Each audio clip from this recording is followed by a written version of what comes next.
Audio Jungle.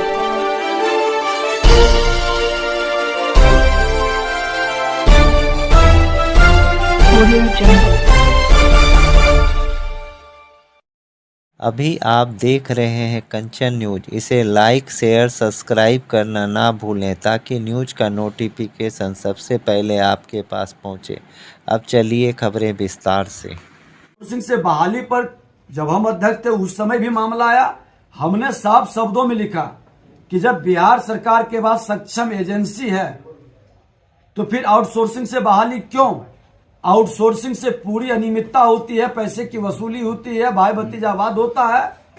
और जब हम विधानसभा अध्यक्ष से हटे तो हमारे नियुक्ति के फाइल पर लिखा हुआ को नजरअंदाज कर करके बहाली की प्रक्रिया शुरू की गई और उस बहाली की प्रक्रिया में घोर अनियमितता किया गया।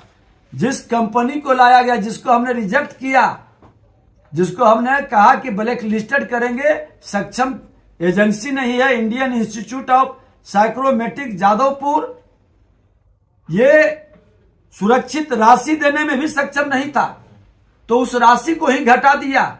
तब हमने पत्र लिख करके विधानसभा अध्यक्ष को लिखा था और विधानसभा अध्यक्ष को कहा था कि ये बहुत बड़ा एक नियुक्ति घोटाला का खेल शुरू हो रहा है विधानसभा के अंदर से।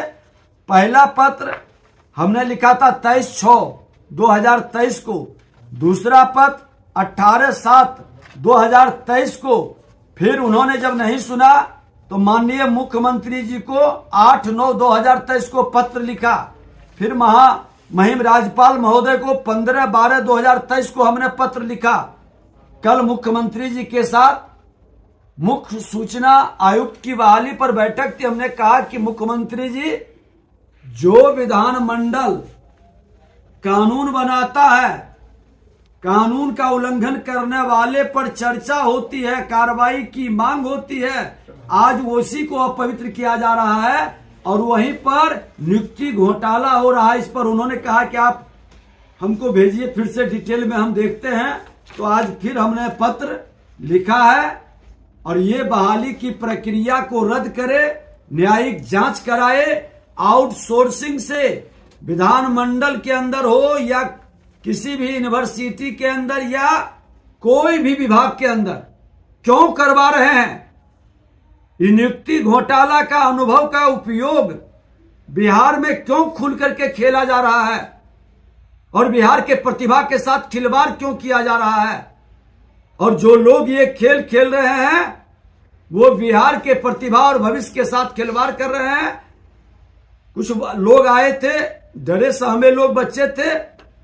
हमने कहा कि अगर जो ये सरकार रद्द नहीं करती है, इसकी जांच नहीं कराती है, तो आप PIL दाखिल करें। इससे पूरी अनियमितता होती है, पैसे की वसूली होती है, भाई भतीजावाद होता है।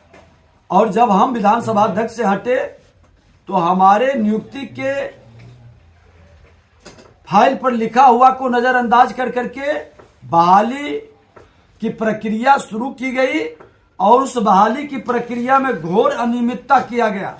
जिस कंपनी को लाया गया, जिसको हमने रिजेक्ट किया, जिसको हमने कहा कि ब्लैक लिस्टेड करेंगे, सक्षम एजेंसी नहीं है, Indian institute of psychrometric Jadavpur, ये सुरक्षित राशि देने में भी सक्षम नहीं था, तो उस राशि को ही घटा दिया।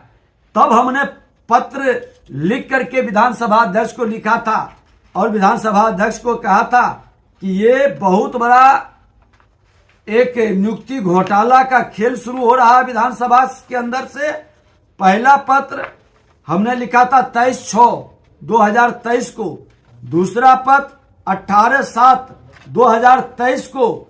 फिर उन्होंने जब नहीं सुना तो माननीय मुख्यमंत्री जी को 8/9/2023 को पत्र लिखा। फिर महिम राज्यपाल महोदय को 15/12/2023 को हमने पत्र लिखा। कल मुख्यमंत्री जी के साथ मुख्य सूचना आयुक्त की बहाली पर बैठक थी। हमने कहा कि मुख्यमंत्री जी, जो विधानमंडल कानून बनाता है, कानून का उल्लंघन करने वाले पर चर्चा होती है, कार्रवाई की मांग होती है, आज उसी को अपवित्र किया जा रहा है और वहीं पर नियुक्ति घोटाला हो रहा है। इस पर उन्होंने कहा कि आप हमको भेजिए, फिर से डिटेल में हम देखते हैं।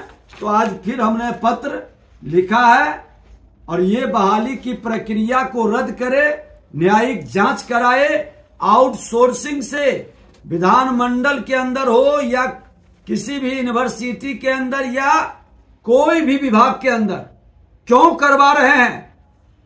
नियुक्ति घोटाला का अनुभव का उपयोग बिहार में क्यों खुल करके खेला जा रहा है और बिहार के प्रतिभा के साथ खिलवाड़ क्यों किया जा रहा है। न्यू अपडेट के लिए देखते रहिए कंचन न्यूज।